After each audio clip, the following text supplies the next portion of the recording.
Assalamualaikum warahmatullahi wabarakatuh.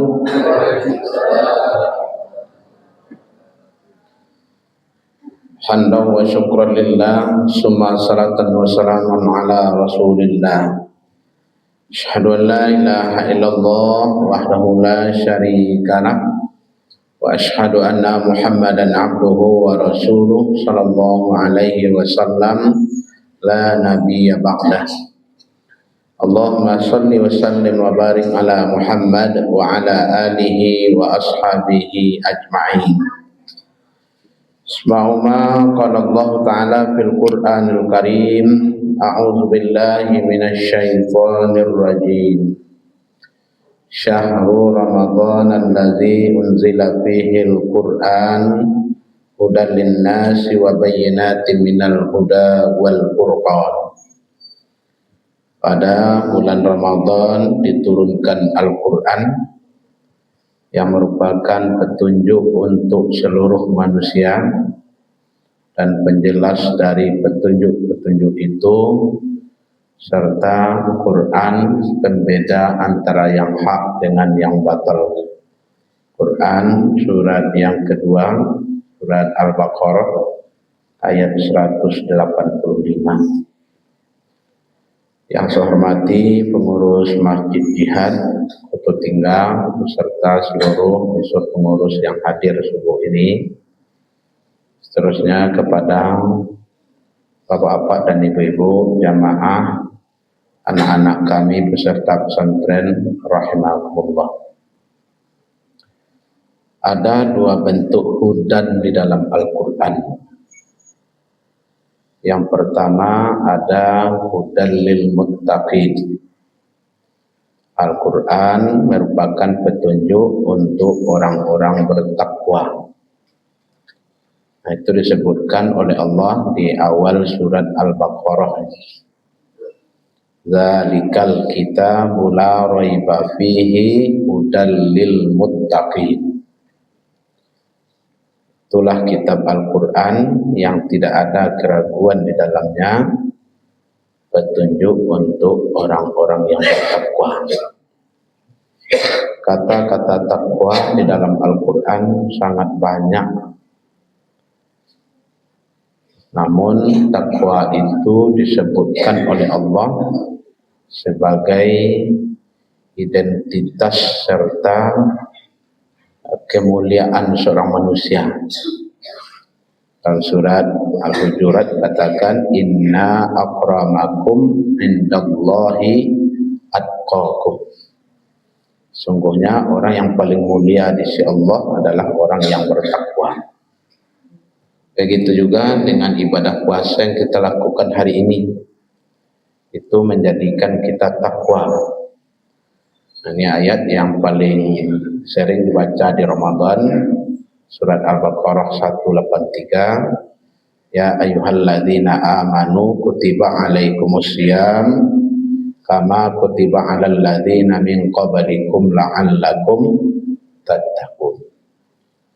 Wahai orang beriman, diwajibkan atas kamu berpuasa sebagaimana diwajibkan atas umat sebelum kamu agar kamu bertakwa.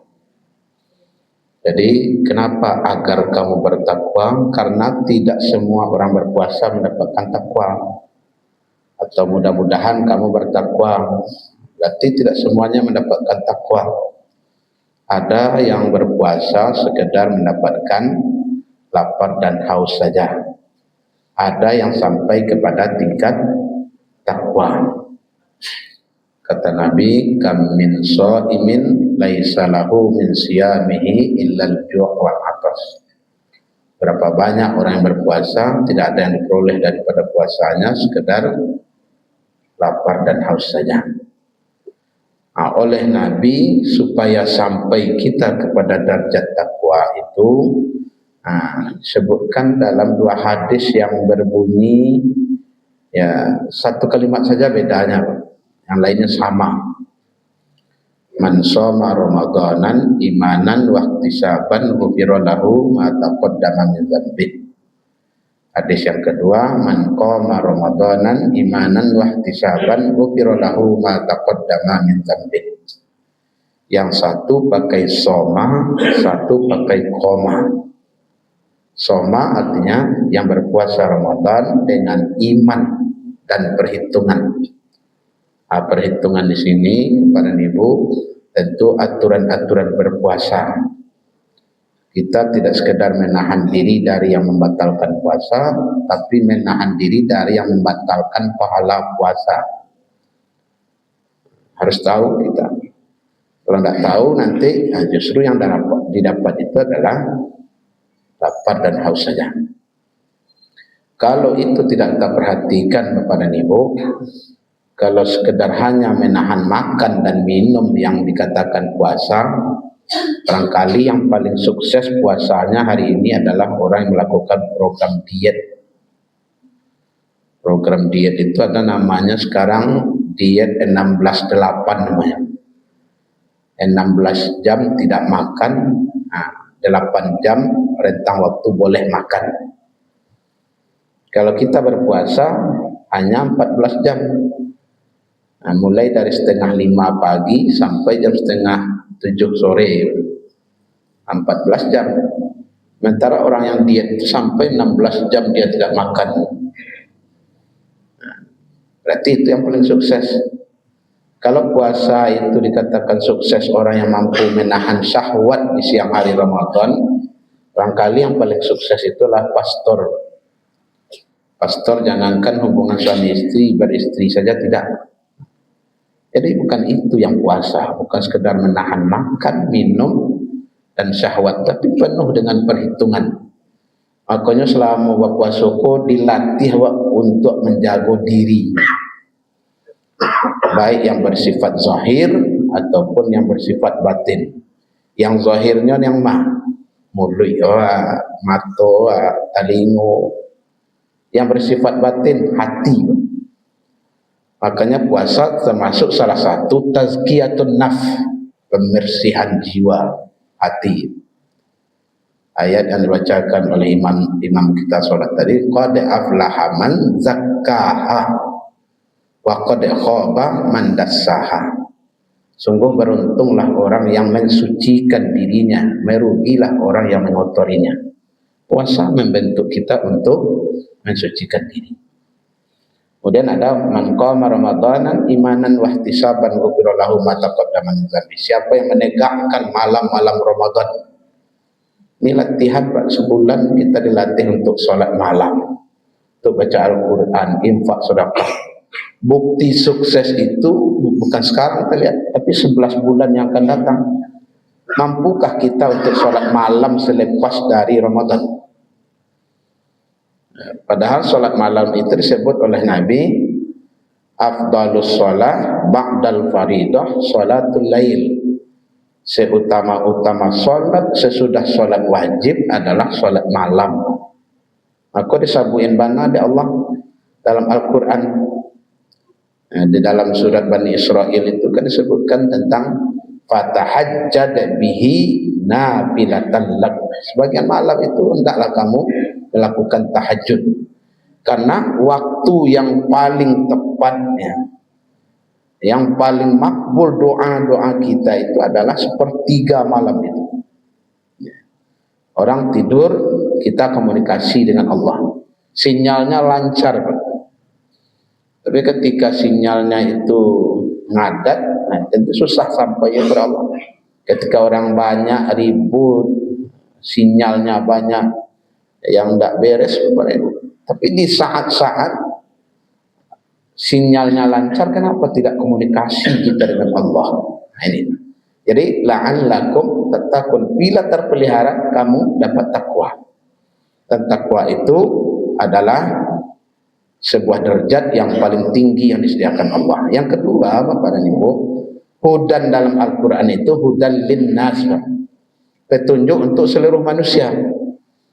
Jadi tidak kita saja orang Islam dapat petunjuk dari Al-Quran, termasuk orang-orang non-Islam dapat petunjuk dari Al-Quran. Apa petunjuknya?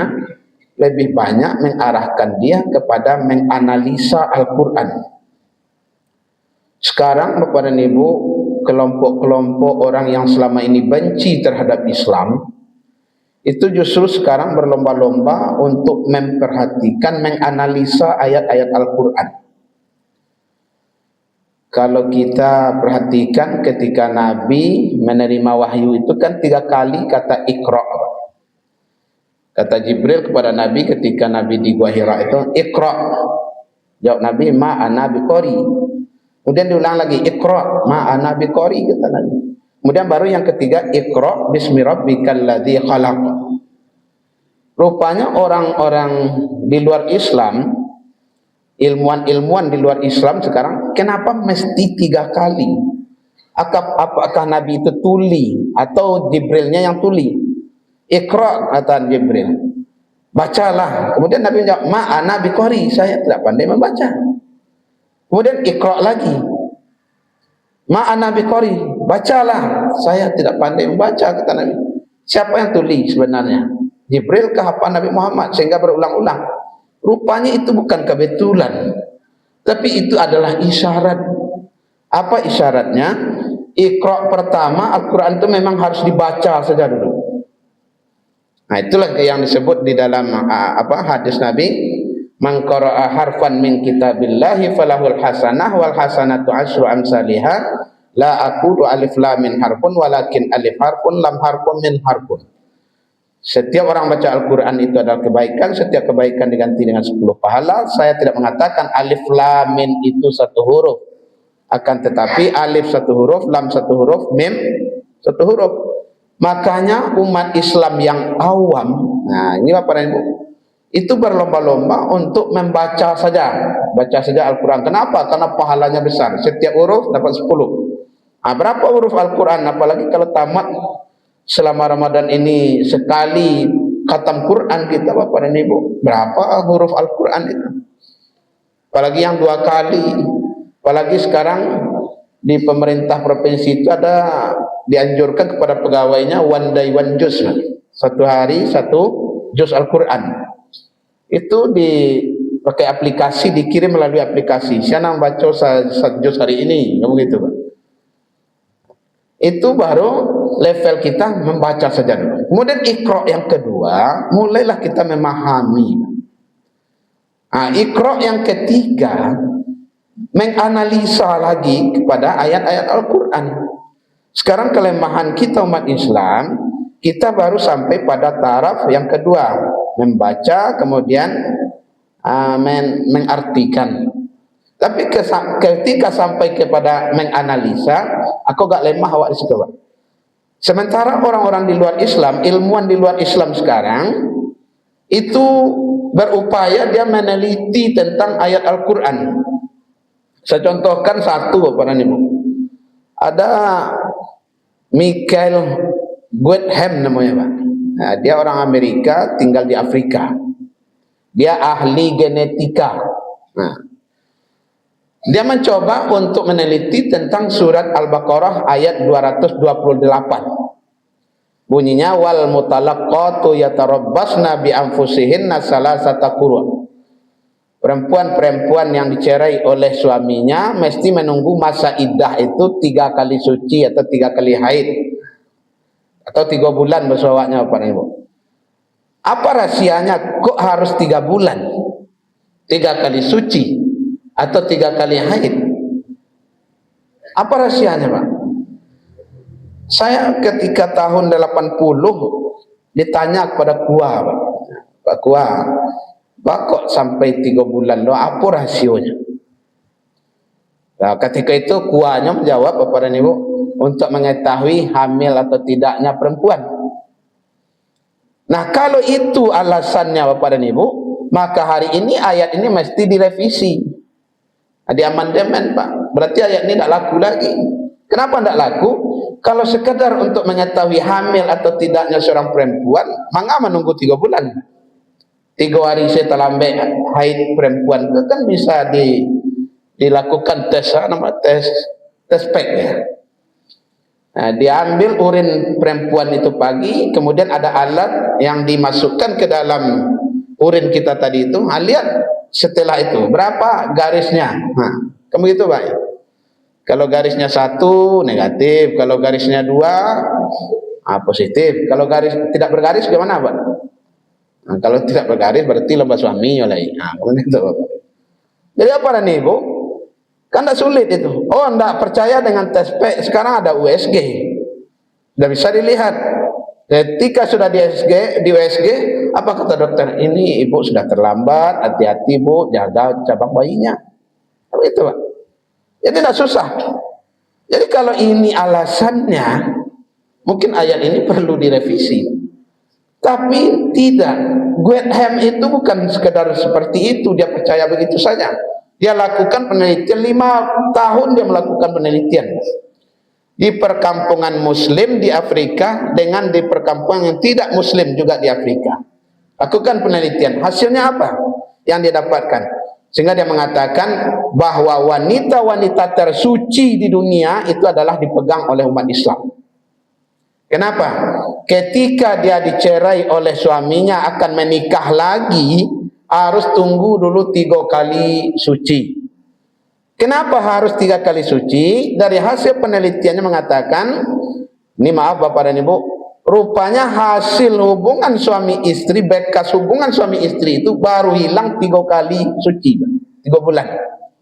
Sehingga ketika kolaborasi lah hilang bekas dari suami yang lama, baru boleh dia bersuami lagi. Sehingga dia mengatakan tidak ada percampur adukan antara bekas suami yang lama dengan suami yang baru. Sehingga kalau memang ada anak yang lahir nanti, anak itu betul-betul anak yang bersih, anak yang suci dari benih daripada suami yang kedua. Nah, sehingga Bapak dan Ibu, dibandingkan dengan yang tidak Islam, di perkampungan yang tidak Islam, yang kalau tidak tidak Islam, kalau bicara orang kan langsung kini cara bisa nikah boleh, kamu itu, Pak. Nah, rupanya yang seperti ini tidak membuatlah perempuannya menjadi suci. Akhirnya apa kata Gwetham? Hasil penelitian saya ini tentang kesucian seorang perempuan itu memang dipegang oleh perempuan Muslim, dan ilmu yang seperti ini tidak saya dapatkan di buku-buku pelajaran yang lain, referensi-referensi yang lain. Sudah selama ini saya mempelajari tentang genetika, tak saya temukan. Cuma saya temukan melalui isyarat yang ada di dalam Al-Quran. Akhirnya apa? Dia agamanya Katolik, Pak. Akhirnya dia masuk ke dalam Islam. Memang betullah Islam itu, benarlah Al-Quran yang diturunkan oleh Allah. Tahu betullah Allah dengan kebutuhan makhluk yang diciptakan. Akhirnya dia mengucapkan 2 kalimat syahadat. Ini tentang isyarat-isyarat dalam Al-Quran. Kita lemahnya di bidang itu. Awak sudah baca Al-Quran dapat pahala cik huruf 10. Makin banyak dibaca semakin gadang pahala. Kemudian tahu saja artinya. Lah tu. Tapi menganalisa kenapa ini dibuat oleh Allah. Sebenarnya banyak cerita-cerita, kisah-kisah tentang orang masuk Islam karena mempelajari Al-Quran. Ada Dr. Fidelma, ahli neurologi, Pak. Ada Mr. Brown namanya, orang Amerika, itu tentang pohon yang bertasbih. Kalau dia awak kan tidak tahu gaya ia bertasbih tidak. Sebab Al-Quran mengatakan bertasbihlah apa yang ada di langit dan di bumi. Di langit banyak ciptaan Allah. Di bumi bukan hanya manusia tapi ada tumbuhan. Bagaimana tumbuhan bertasbih? Dia rekam. Hasil rekamannya tadi dipantulkan melalui layar LCD, rupanya tertulis Allah, Allah, Allah. Kalau awak kan tak dapat dia apa. Di dangan ada petang manggar ke rumah di dakek lo telinga ke sinan, Pak. Tak tahu dia awak. Dia bertasbih tenan. Tapi itu akhirnya mereka masuk ke dalam Islam. Yang kedua, Bapak dan Ibu, di samping kita lemah pada analisa Al-Quran, yang kedua kita sangat minim mengamalkan ayat yang kita pelajari, yang kita tahu. Saya contohkan begini ya Bapak dan Ibu. Wal asri itu yang punya siapa? Yang punya kita orang Islam. Wal asri innal insana lafi khusrin. Demi waktu sesungguhnya manusia berada dalam keadaan merugi. Kalau tidak pergunakan waktu merugi kita. Itu orang Islam punya, Pak. Tapi yang banyak melanggar siapa? Orang Islam. Yang banyak mengaplikasikan tentang waktu tentang manfaat waktu itu adalah orang-orang di luar Islam, orang yang tidak beragama Islam, Pak. Katakanlah Jepang, itu sangat disiplin persoalan waktu. Kalau awak indah, Pak, rapek pukul 8 di undangan, mulainya pukul berapa? Pukul 10 lah, Pak. Itu yang terjadi. Siapa yang melakukan? Umat Islam. Saya punya murid, Bapak dan Ibu, setamat sekolah di tingkat SLTA, pergi ke Rajo ke Jepang. Pak, jadi Jepang ku disiplin orang, Pak. Terlambat awak seminit nih, di usianya awak pulang nih. Hari itu terlambat awak seminit bekerja. Untuk hari ini jatah anda bekerja tidak ada, besok saja lagi. Seminit dah terlambat, tak boleh masuk lagi, Pak. Kalau dia awak 2 jam sampai pukul 8 mulai pukul 10 akan biasa saja ya, Pak. Itu tidak dilakukan oleh lembaga yang di luar pemerintah, termasuk pemerintah sekalian pun begitu, Pak. Carilah undang-undang rapek itu. Model itu saja. Sadu alam hampir merata. Di mana letak disiplin waktu kita? Padahal yang punya konsep kita yang mengamalkan orang lain. Makanya Jepang itu maju, Pak. Anak-anak di sore hari permainan namanya, Pak, merakit jam kerja. Dari asar ke maghrib itu bisa siap dengan 3 buah jam, Pak. Kalau harga jam 30.000 cik pada ibu, 3 jam berarti lah gajinya 90.000. Itu kalau jam murah. Coba kalau jam itu harganya 300.000, berarti dia sudah dapat uang 900.000 sore, Pak. Permainan sore. Permainan anak kita sore hari apa? Nah, kalau kini apa, Pak? Kalau dulu main layang-layang, Pak. Nah, itu kecanggihan teknologi kita, main layang-layang. Sudah itu layang-layang nanya, kata Pak tinggal di bawah. Untung saya layang-layang kau tak pandai mengecek, Pak. Kalau pandainya mengecek, dia aja. Dan tiba di atas lah, atau berlalak, lo cek matang, jelik dan kata. Apa nak dapat dia, Pak? Ada. Tak menghasilkan. Sudah itu beko, campur aja judi. Layang-layang pulang tertinggi, dapat hadiah kambing. Kau begitu, Pak Nemo? Dari mana hadiahnya? Dari inset. Kalau sudah main inset, Bapak Ibu, itu judi.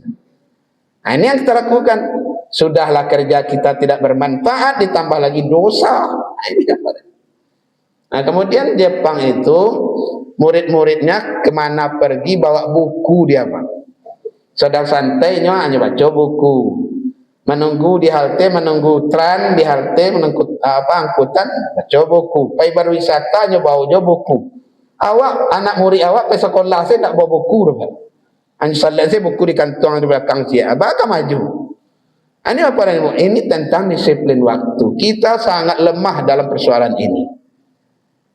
Yang kedua dalam persoalan yang sering-sering kita lakukan saja, yang sering kita baca, Pak. Surah Al-Ma'un. Ara'aital ladzi yukadzibu biddin fadzalikal ladzi yad'ul yatim wa la yahuddu 'ala ta'amil miskin. Itu hafal dia ayatnya. Tahukah kalian orang mendustakan agama? Itulah orang yang menghardi anak yatim, tidak menganjurkan memberi makan orang miskin. Hafal dia, Bapak Ibu. Tapi sudahkah kita amalkan ayat ini dalam kehidupan kita? Bara orang miskin adalah bisa awak selamatkan. Bara orang lo anak yatim adalah bisa awak sekolahkan.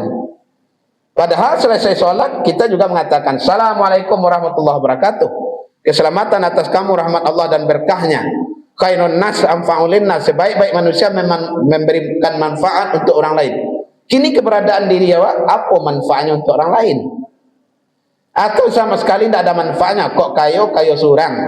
Itu lagu nama. Kok kayo surang tak pernah memperhatikan orang. Kok hebat surang saja. Apa sumbangsihnya? Apa bentuk manfaatnya untuk orang lain? Jadi kita lemah pada pengamalan apa yang kita miliki. Kadang-kadang soleh awak tu soleh seorang saja. Tak bisa awak soleh sosial. Hanya kalau solatnya rajin, berjamaah di awal waktu, di masjid, tambah solat sunat, puasa wajib, puasa sunat, solat malam. Tapi dalam hubungan sosial kurang. Ini apa nih, Bu? Jadi kalau ada persoalan-persoalan tentang sosial, ini tidak peduli. Makanya ada di tengah masyarakat soleh secara pribadinya luar biasa, tapi kesolehan sosialnya kurang. Kok gotong royong lah, bakumpul lah, mati lah, beralik lah, ini tak peduli. Nah, itu namanya kesolehan sosial yang kurang. Jadi Al-Quran Bapak dan Ibu sebenarnya sudah lengkap undang-undang kehidupan kita di dalamnya. 6.236 ayat, 30 juz 114 surat, tak ada yang kurang. Nah, kemudian yang terakhir, jangan kita pernah ragu dengan Al-Quran, karena Al-Quran dijamin oleh Allah. Dijamin keotentikannya oleh Allah. Dengan cara apa Bapak dan Ibu? Inna nahnu nazzalna dzikra wa inna lahu lahafizun. Sungguhnya kami yang menurunkan Al-Quran, kami yang menjaga dan memeliharanya. Cara Allah menjaga dan memelihara, banyak muncul hafiz-hafiz Al-Quran. Itu untuk menjaga dan memelihara Al-Quran. Jadi ada beberapa waktu yang lalu orang buat Quran palsu. Bunyi ayatnya itu surat Al-Baqarah ayat ketiga yang dipalsukan. Di ayat ketiga itu kan allazina yu'minuna bil ghaibi. Jadi ada orang yang usil, Pak, yang ingin menyalah-nyalahkan Al-Quran, nyo tambah lam alif sebelum yu'minu, sehingga allazina la yu'minuna bil ghaibi. Itu kan berbeda, Pak. Yaitu orang-orang yang beriman kepada yang gaib. Ini tambah lam alif, la yu'minuna bil ghaibi, yaitu orang-orang yang tidak beriman kepada yang gaib. Itu kan sudah jauh melencengnya. Dulu adalah yang mempersoalkan tentang surat Al-Maidah 51. Ya ayyuhalladzina amanu la tattakhizul yahuda wan nasara awliya'a ba'duhum awliya'u ba'din. Wahai orang-orang beriman, jangan kamu jadikan pemimpin Yahudi dan Nasrani. Kemudian arti aulia itu, tak pemimpin artinya sinando aja. Artinya adalah teman. Semakin lawan Al-Quran, semakin nampak rendahnya, Pak. Semakin terpuruknya. Kalau awak orang Islam, tadi mengatakan, jangan kamu jadikan pemimpin Yahudi Nasrani. Kalau nyekecean, jangan kamu jadikan teman Yahudi Nasrani. Tentu awak mengecek. Jangan jadi pemimpin, jadi teman sekali tak mulia. Kalau memang ya itu juga harus artinya. Nanti itu apa namanya? Tambah tajam jadinya. Jadi Al-Quran jangan dilawan, Pak. Lampai balik abad yang lalu dikecian oleh Allah. Wa in kuntum fi raibin mimma nazzalna ala abdina fa'tu bi suratin min mislih wa da'u syuhada'akum min dunillahi in kuntum shadiqin. Jika kamu ragu dengan Al-Quran yang didatangkan kepada Nabi Muhammad, maka fa'tu bi suratin min mislih. Datangkanlah satu Al-Quran, satu surat daripada Al-Quran. Wada'u syuhada'akum min dunillahi in kuntum shadiqin. Panggil kawan-kawan kalian yang hebat itu, kemudian buat Al-Quran kalau memang kalian itu orang yang benar. Lah ditantang Allah dulu. Kini timbul orang kemudian menantang-nantang Al-Quran. Tak mungkin tertantang Al-Quran. Yuriduna liyutfi'u nurallahi biafwahihim wallahu mutimmu nurihi walau karihal kafirun. Ada orang-orang tertentu ingin memadamkan cahaya Allah, ingin memudarkan Al-Quran. Semakin dipadamkan cahaya Allah, semakin terang benderang dia. Dan Allah akan memberikan sanksi kepada orang-orang kafir. Jadi Bapak dan Ibu, jangan pernah kita ragu dengan Al-Quran. Mungkin itu sajalah hukum Bapak dan Ibu-Ibu. Lah banyak nanti kalau di belakang empat ya. Mungkin saja billahi taufiq wal hidayah. Assalamualaikum warahmatullahi wabarakatuh.